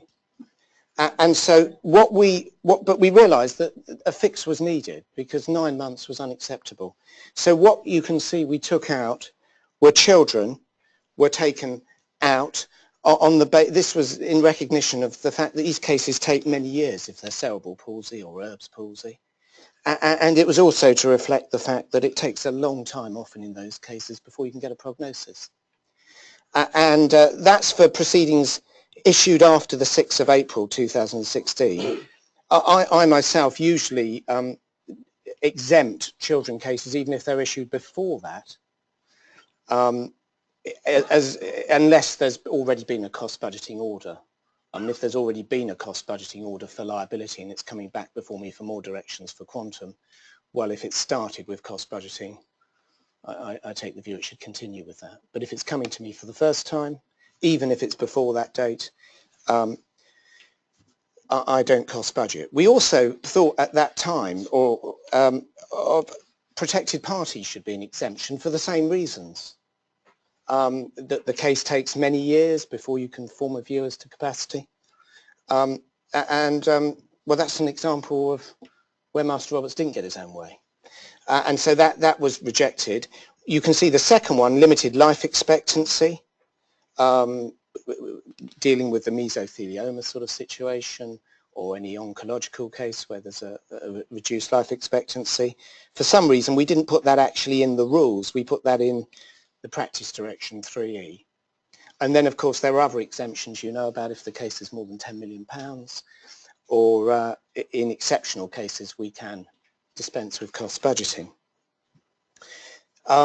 The next development was this case of SARP Oil International Limited. This was a case that had nothing to do with cost budgeting. It was a case for security for costs, and in the commercial court. And it actually was a case where the parties agreed not just the cost to be incurred, but the costs that had been incurred. The whole budget was agreed by both parties. And as I say, it was an argument over security for costs. But in the course of an appeal, Lord Justice Sales made some remarks that you can see I've set out at paragraph 44. He first of all set out the traditional basis that the incurred costs are either agreed or they're not agreed, and that the court budget the costs that are going forward, the costs to be incurred. And then he said, parties coming to the first CMC to debate their respective cost budgets therefore know that it's the appropriate occasion on which to contest the cost items in those budgets, both in relation to the incurred cost elements in their respective budgets and in relation to the estimated cost elements. Just pausing there, so that's suggesting that the incurred cost should be fought over. The rubric at the foot of precedent H also makes that clear, since it requires signed certification of the positive assertion this budget's fair and accurate assessment of the incurred and estimated costs, which would be reasonable and proportionate for my current to incur in this litigation. And then he said this at paragraph 47. The court commented on this is the court below, on the incurred cost element in each case and on the total figure, which included that element, as it was entitled to do under the second sentence of paragraph 7.4. So in that case, the court commented, we think the incurred costs are entirely reasonable. And the effect of that comment was that it was likely the incurred cost element would be included in any standard assessment of costs at the end of the day.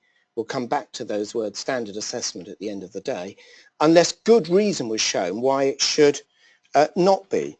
There was little, if any, difference between the practical effect of the court's order in relation to incurred costs and its order in relation to estimated costs. Well, of course, until then, we'd thought that there was a lot of difference, that a judicial comment on incurred costs was just that, a comment. And the only things that bound the parties under 3.18b were costs that were either approved or agreed. And of course, a comment is often based on very little, because the incurred costs, you have a headline figure, but no breakdown in the precedent H. But because of that decision, what we found was that parties, rightly or wrongly, interpreted that as meaning if they wish to challenge incurred costs, they've got to do that at every CCMC. So instead of agreeing the phases, they felt they had to come and fight the incurred costs, or they'd be stuck with them at the end of the day. And therefore, that led to more hearings of cost budgeting. As I've already indicated, there's only so many cost budgeting hearings one can do in a day.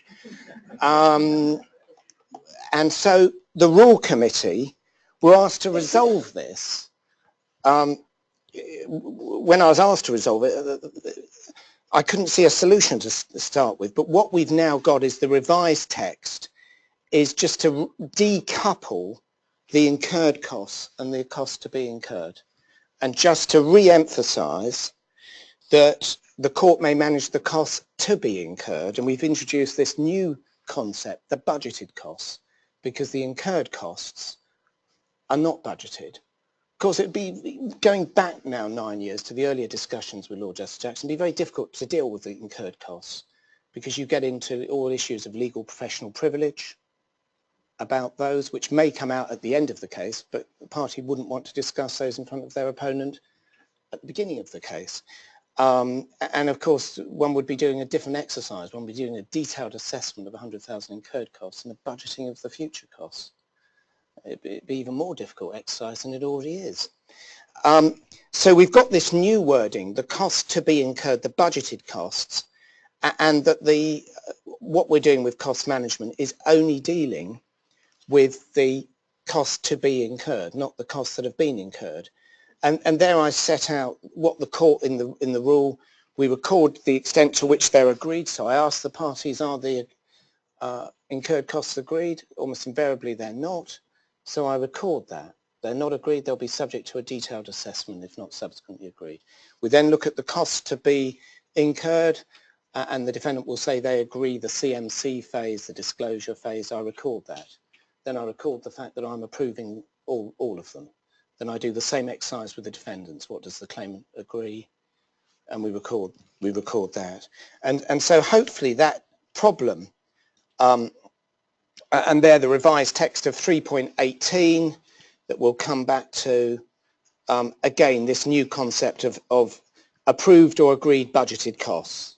And so there's no need for anyone in this room now to come and feel they've got to make it a crusade to fight the incurred costs. They can leave that to the cost judge.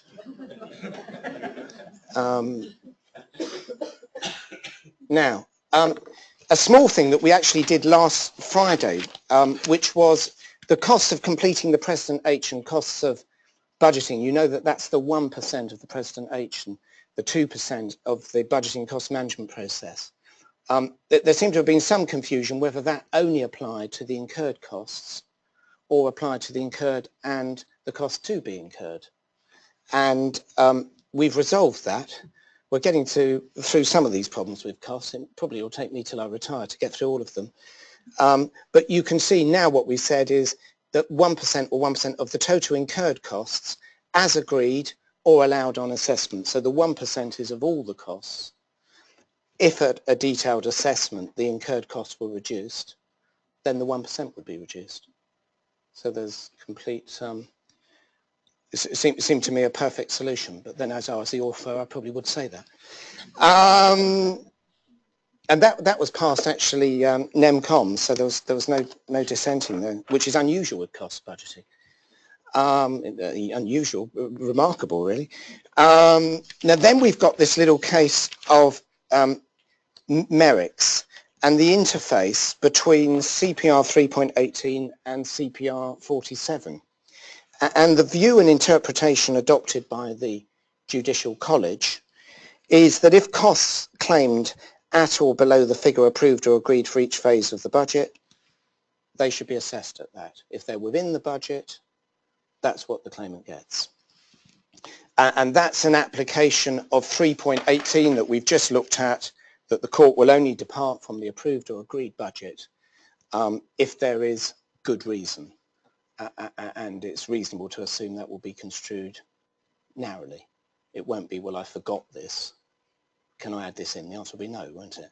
I would have thought. So that was the idea of the, and some would say that if that wasn't the position, that cost budgeting would be dead in the water if it could subsequently be overturned on a detailed assessment, that the budget fixed the amount of costs recoverable, and the cost can only be reduced if the defendant paying party satisfies that evidential burden, that there's that good reason to depart from that figure.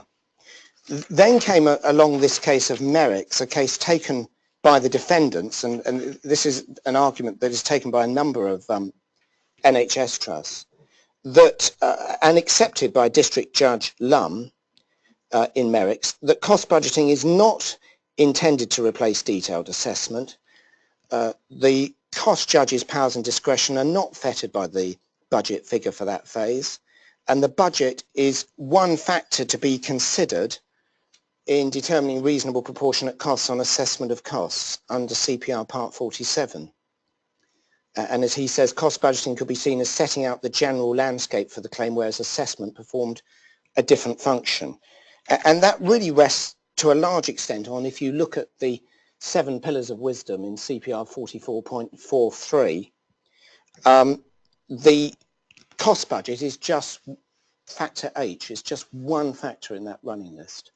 And he placed great reliance that there wasn't a change to 44.43 when it dealt with cost budgeting to say the budget is the first consideration or the paramount consideration, something that family lawyers will have got used to. The child is the paramount consideration, the first consideration. There wasn't that wording.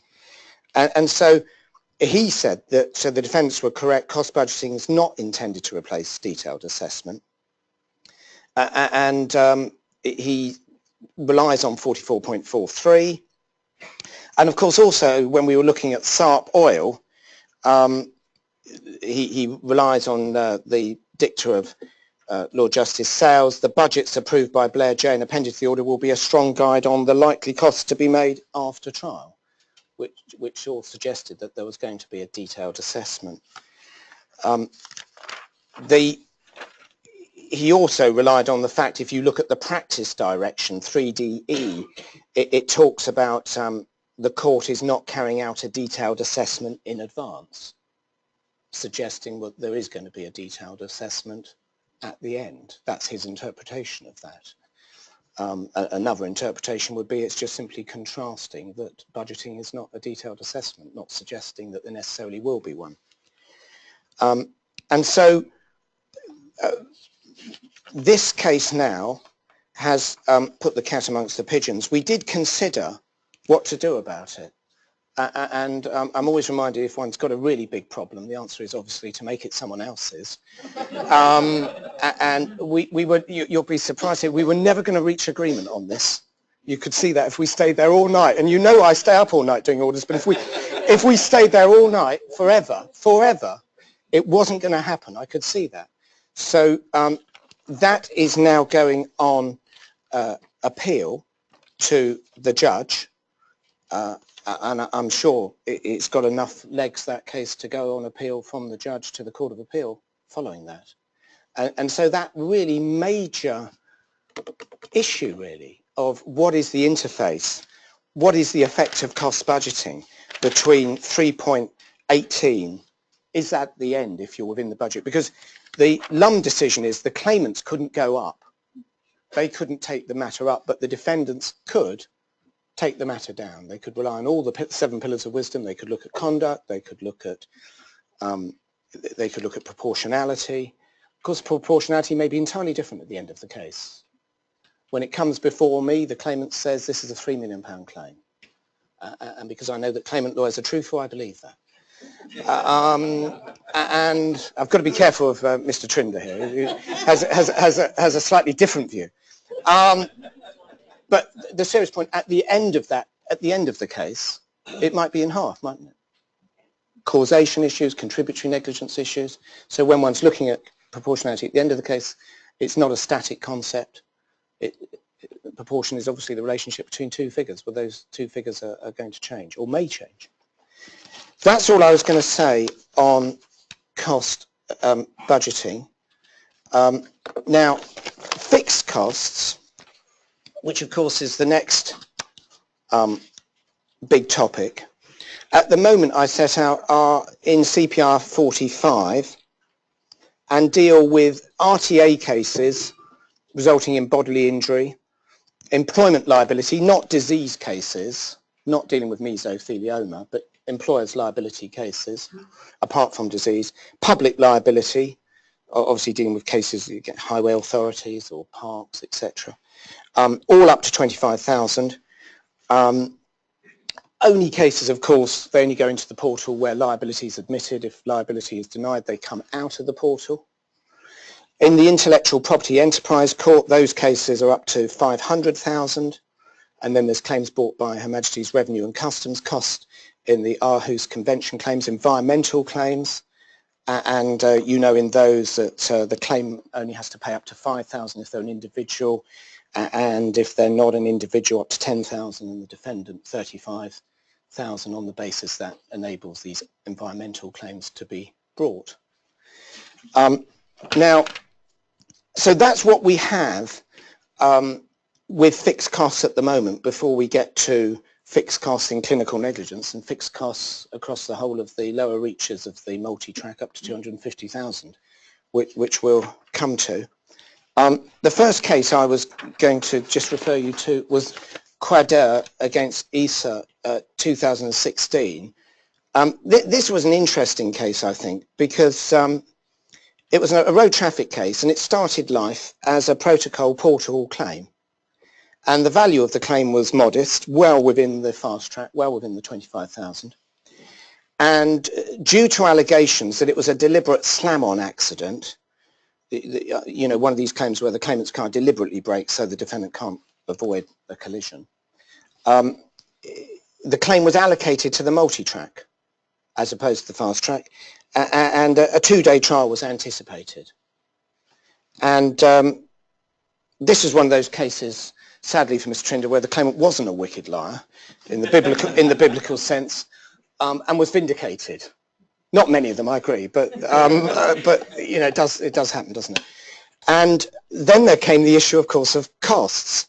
And the district judge and the circuit judge on appeal held that the CPR Part 45, Section 111A, you know you're in trouble with legislation, don't you, when it's only a few years old and you've already got capital A's because you're amending it. But anyway, you'll see the legislation wasn't marvellous in this case. They said the fixed costs were recoverable, even though it's allocated to the multi-track, even though council's fee was predicated on 1 day. So we'd be getting paid for 1 day, even though it's 2 days. And the DJ and circuit judge said, well, that's what the legislation says. And for the defendants, it did look a strong case because Lord Justice Briggs, in his judgment, said it wouldn't be irrational were the rules to be that fixed costs apply, even when portal claims were allocated to the multi-track. But that wouldn't be irrational. It might be surprising. You might think that it's wrong, but you wouldn't characterise it as irrational. What he did, though, is he looked back and he said no ordinary, these are quite important words, no ordinary process of construction, the literal rule, the interpretive construction, or interpretation of the wording of the relevant rules could lead to the result that the claimant got costs for 2 days. But then he said that when he looked back, the origins of the fixed cost regime were that it was not intended that if a claim was transferred to the multi-track, that it would still be on the fixed costs. So even on a plain grammatical construction, the claimant would only get fixed costs. It was that rules committee what done it again and got it wrong. I can say that because I wasn't there then. I'm sure there'll be errors subsequently, but not on my patch. This and then, so that's been changed. It's been changed that we've added to 45.29b, subject to rules 45.29f, and for so long as the claim is not allocated to the multi-track. The moment it goes onto the multi-track, fixed costs fall away and it becomes a detailed assessment. And that was the issues still remain from that case. For example, a child injured in a car accident, that let's say it's approved for £15,000 prior to issue. Part A, if you look at the legislation, says that if parties reach settlement prior to the claimant issuing proceedings under Part 7, it goes under the portal. So that claim you'd think would be under fixed costs. In fact, of course, to get approval, the claimant's got to issue Part 8 proceedings. And Part 8, as you all know, says in 8.9c that all claims under Part 8 are allocated to the multi-track automatically. So the question is, what happens there? Does it mean that that 15,000, because it's issued under Part 8 and they're allocated to the multi-track by parity of reasoning with Quadrada, it's out of the portal? I don't know. That's for you, isn't it? And then another matter that Lord Justice Briggs raised at paragraph 58, he said he recognised that his proposed insertion of these words I told you that we just put in, that as long as the claim's not in the multi-track, does nothing about the anomaly that, say, a chronic pain case starts, you think the case is worth 10, 15,000. And subsequently it grows, you know, it becomes enormous. So it's become 70,000. He says the change that he's made there doesn't do anything about that anomaly. And because it's before the proceedings are issued, it's not been allocated. What happens there? It's now outside the scheme, it's before issue. What he said, and I'll quote it, it's unnecessary to resolve that, because neither of the cases reached settlement prior to the issuing of, so it didn't occur on his facts. He said it's a continuing anomaly, which the Rule Committee should be invited to consider. We haven't been yet, at the earliest available opportunity. It is one of the strange things, isn't it, of our jurisprudence, that you get a problem like that. Obviously, it's not raised on the facts of that case, and it's just left there for another day. But then I suppose the good news is it leaves another day in the Court of Appeal. So, every cloud. Then we've got Broadhurst, which was a case on whether, when a case is in the fixed cost protocol, a claimant beats a defendant's Part 36 offer. And the problem in that case was that the rules were silent. They dealt with the situation where the defendant beat a claimant's offer. They didn't deal with the situation where the claimant got a more favourable judgment than their offer. And so it went to the Master of the Rolls. And the argument in that case by the defendants was that actually, if you looked at Part 45, it didn't provide that if the claimant beat their Part 36 offer, they would actually get costs under Part 36. What the Master of the Rolls said is if you look at the interface of Part 45 and Part 36 on balance, the claimant should get their indemnity costs and all the things you get with Part 36. Next, fixed costs in clinical negligence cases. This, as you know, in August 2015, the Department of Health launched a pre-consultation exercise in which it proposes fixed costs up to 250,000. Slightly curious, isn't it? I don't know any other example where the defendant is actually sponsoring the bill, but sign of the times, isn't it? Sign of the times. I mean, look at the amazing things that happen now. It's a miraculous world. And a cap on experts' fees. I don't know how that would work. We've got experts here. Whether they would act, I don't know. If you said it's only £200 for a report. I don't know if Mark could get out of. I don't know if Mark could get out of bed, would he? For that? I don't know. And no special provisions to behaviours, i.e. if one party is deliberately delaying.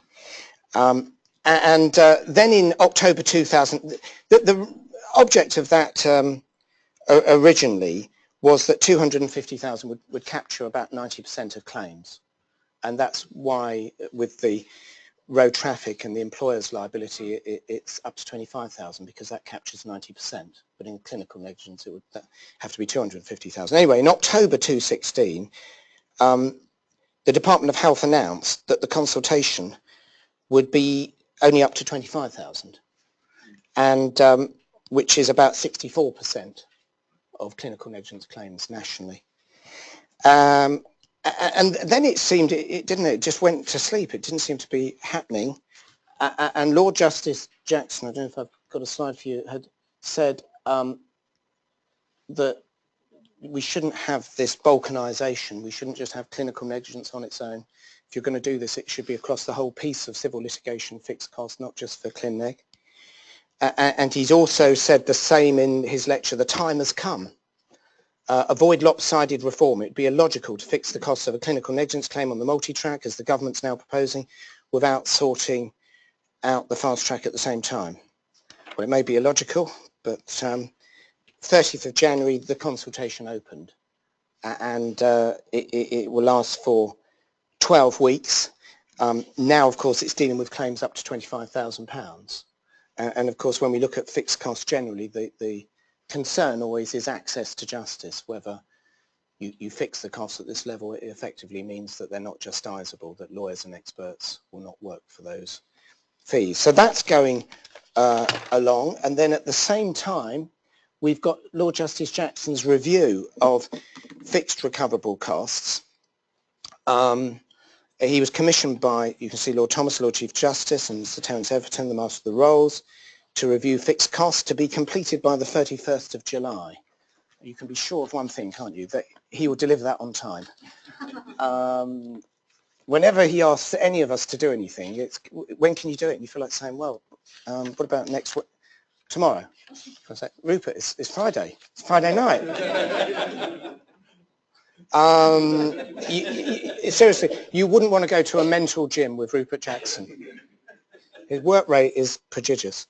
And so this review is due by the end of July, and then it will inform a government consultation, and that government consultation will then make recommendations, and you can see what he is looking at to develop proposals to extend it for the first time ever out of the fast track across what he characterises the lower reaches of the multi-track up to 250,000, and to consider whether it should be extended to all areas. In his lecture, The Time Has Come, he said the first question is whether we should be fixing it like in Germany and New Zealand for all claims, not just 250,000, for all claims, up to unlimited. It's always dangerous, it seems to me, to look at other countries like, for example, Germany and New Zealand. They do have very different systems. New Zealand, of course, have a no-fault liability system, so you've not got expert evidence in terms of breach or causation. Further, New Zealand have a system where you can't recover medical treatment or care privately if the state provide that. So the claims are much more reduced because A, they're only dealing with an assessment of damages, and B, a lot of the heads of loss that you all deal with are not there, the cost of private treatment. The same with Germany. Germany has rolled out, they have much lower cases. I think a case for about 500,000 euros in Germany, if the lawyer was instructed to deal with just negotiations and the hearing, they get about 5,000 euros.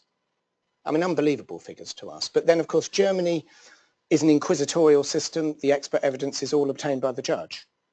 And if you look at your President H's, obviously the big head is experts, isn't it? That's usually the engine room of the case.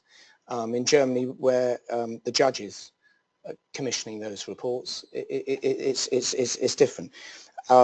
Anyway, what Lord Justice Jackson said is he thought that that would be too much. You'll be pleased to know. It's only so much bad news or I'll get shot before I leave. And he said he thought it would be too much for you all to cope with, just cause, I don't know, multi-organ failure in medical terms. If you I don't know, it'd be too much. And he's made the point that, of course, it only works with cooperation of the lawyers in the system. And so he said that he was looking up to 250,000, and again he's reiterated his point about avoiding balkanisation, his expression for not just doing one area of civil law like clinical negligence, but it goes across the piece for everything: chancery work, Queen's Bench work, all work. And he said we don't want to have a series of separate grids. He wanted one grid with perhaps markups for particularly difficult work. So clinical negligence might get a markup. Defamation might get an enhanced rate. And then I was just going to look, yeah, there's our grid. And this, of course, is not writ in stone. This is illustrative. But you can see what sort of costs one's dealing with there. A £50,000 claim, or even, let's say, look at one at the end, 100,000, you're looking at pre-action costs of 8,000. A completely different world. Imagine a retired patient, coronary bypass surgery, breathing difficulties, and those breathing difficulties lead to a respiratory arrest. There's brain damage. The negligence is alleged that the breathing difficulties are not picked up by the cardiothoracic, the ENT, the physiotherapy teams. You need expert evidence from all those disciplines. It's a retired person, so there's no loss of earnings. They may then need care for 6 months, professionally and from family, and then they die. So the claim would be well within £100,000, but one would struggle, wouldn't one, to get these preliminary reports, make a view as to whether this case flies, for £8,750. It'd be very challenging. And then you look at, for example, issue statements of case in that. You've got 3,750. That's for solicitors and counsel.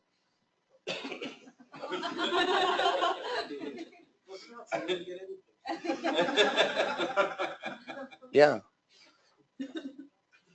I'm just glad I'm not counsel now. Yeah. I'm not panicking, just raising the appropriate level of anxiety. So that figure is counsel and solicitors, and that of course is your particulars of claim. That's your schedule. That's your looking at the defence. Part 18 requests for further information.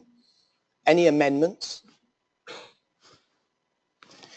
And as we look down, we've got witness statements. You can see expert reports, what's being allowed for expert reports. £3,750. Then for each one you get an extra. I mean, when you look at trial fees here, you've got what, for a 5-day trial, you've got £11,000. If it goes for 6 days, if you're in band 1, you're getting it £187 for the 6th day. And if it's in that band of 50 to 100, you're an extra 300. Band 3, you're going up to 550. And in the top band, at 5% of 18, this figure, 5%, you'd be what, 900. So you wouldn't get up to £1,000 for your 6th day. So you wouldn't want that case to go into day 6, would you? But you can see these are very different figures. And going back to the pre-action costs, though, I was looking at some of the material sent to Lord Justice Jackson for this by the 30th of January. And Owen Mitchell was saying the standard with solicitors is of referrals to them, they reject 85%. Not 18, 85% of claims are rejected after full screening, often counsel being involved, advices, conferences. So that's a very heavy burden of rejected cases. One of the difficulties with the fixed costs, of course, is you could have the case I indicated with a retired person, the person that's already got severe brain injury, or already a case I had recently, woman who was paraplegic in a wheelchair, was given too much of one drug. She started getting very jerky reactions to her upper limbs. She was in London in a wheelchair, had jerky arm movement. She fell over and ruptured her whole arm, needed multiple arm operation. For someone who's already in a wheelchair. Now, that case, the loss of earnings were relatively small. But the effect on her, obviously, is very significant. To be in a wheelchair and not have the use of your upper limbs, it's a difference between going out on your own and having to always have an escort. And one of the problems that Mr. Justice Flo told litigators at the Commercial Litigation Conference in October 2015, how do you assess how complex a case is? And then he added, and it's the context of commercial litigation, but it applies a fortiori to clinical negligence, certainly not by how much money is at stake. I mean, that's for sure, isn't it? You could have a case for a retired person which is not worth much. You could have something for someone who is high earning 300,000–400,000 a year. A couple of years loss of earnings for them, when you net that down, might be over £500,000. But it's not actually more work. It's just a reflection of what they're earning. And so with these fixed costs, the success of it really turns on fixing them at a level where the work is viable, and also consideration to whether there are exclusions for certain types of cases. It seems to me there'd be a powerful argument that children should be exempted. If they're exempted from cost budgeting on the basis the cases take many years, prognosis is difficult, it seems to me by parity of reasoning that would apply here. Other bodies dealing with historic sexual abuse are saying there should be exceptions for them from fixed costs. And as I say, at the moment, all the representations have been made, and we await his report. And that's it. Thank you very much.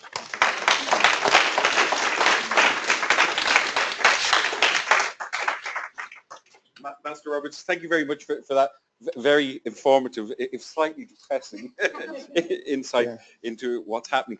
Before anybody else asks questions, I wanted to ask you if there's a recognition that bringing in these fixed costs could do what happened in the family division, that you end up with loads of litigants in person who just come in with a pile of papers and shout at the judge, and it takes twice as long. Yeah. That's the likely outcome. Yeah, yes. And gives rise to family judges retiring early. Yes. I mean, most of the clinical negligence, sadly, they don't, if they haven't had representation, they carry on. Yeah. And then it's going to take much longer.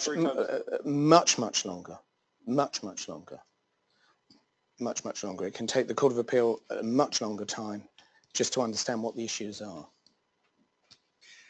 And what about the thing that even now, with the assistance of experts, we can get judges who may sit there and say, explain to me how the heart works, and that takes a whole day to explain how you get back pressure through the heart. If that happens with litigants in person, you could be there for a week. Yes. Well, we look forward to that. Are there any questions in the room?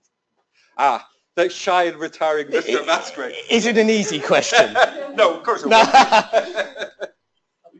One's an observation, the other is a question. Simeon, they can't hear online, so you're going to either have to, and I know you won't mind coming up. Richard, one's an observation, the other is a question. The observation was this, that, and thank you for the relentless optimism with which you have provided us this evening, but there is a plus side, and it was this. I was doing a trial recently where the expert was being cross-examined by the defence, and the cross-examination went along the lines of, well, why didn't you do this? And why didn't you do this? And how about having done that? To which the response, brilliantly, was, well, I wouldn't get paid for it. Well, it seemed to me that that screws an entire line of cross-examination that the defendants would otherwise have had, all consequent upon cost budgeting. That's the observation. The question is this, though. I mean, there is a point to that as to whether, if you have fixed costs, whether you have a lower standard. Well, you will do, won't you? You have to. And the observation from the expert, which is, I wouldn't get paid for that, is a good one. Why should I go through charting every blood pressure reading if I'm not going to be paid for it? The other was a question, which is that it really goes like this. I've noticed, with all due respect to Matthew, I've noticed a tendency of trust. You get special treatment. Special treatment. Recently to be amending their case, to bring new causation arguments, to produce new evidence, to raise new issues, really quite late in the day, but not so late as to upset the trial date. And there was one master of great judgment and perspicacity. Not here now. Who, when presented with this, said, well, yes, I'm going to have to allow the amendments, etc., etc. But what I am going to do is tear up the cost budget. And is this something that is actually quite a good idea, to be suggesting that if you are going to take this approach, in circumstances where actually you're going to get the amendment, but it's going to put the claimant or the defendant to endless difficulties and problems and additional costs, to tear up the cost budget. Is that something that one would do? This is, it struck me, I could see the way this question is going. It's like one of the questions I get from my wife, you know, they're rhetorical questions, aren't they? I mean, the answer to that is you can get to a point in a case where you can feel that the cost budget has been rendered nugatory, that you haven't got the time to re-budget the whole case, that all the experts would have to look at something again. So you could get to that point. But the view from on high is that there's budgeting and there's fixed costs, and it's binary. And so the view from on high is that one should really persevere with budgeting if one can. But if one got to a point when one said it's impossible now to budget this, and I have got to that point. I had a case involving a surgeon who remained anonymous. I had 300 cases, removing women's breasts unnecessarily, not picking up cancer. He's now on a trial for ABH. There was no way that I could keep this workload, 300, in addition to what I'm already doing. So we've dispensed with budgeting there. So your case would be one, perhaps, where one would consider that. But you're saying that the master was not only one of judgment and perspicacity, but also courageous. He was definitely courageous. Thank you. Thank you. Thank you.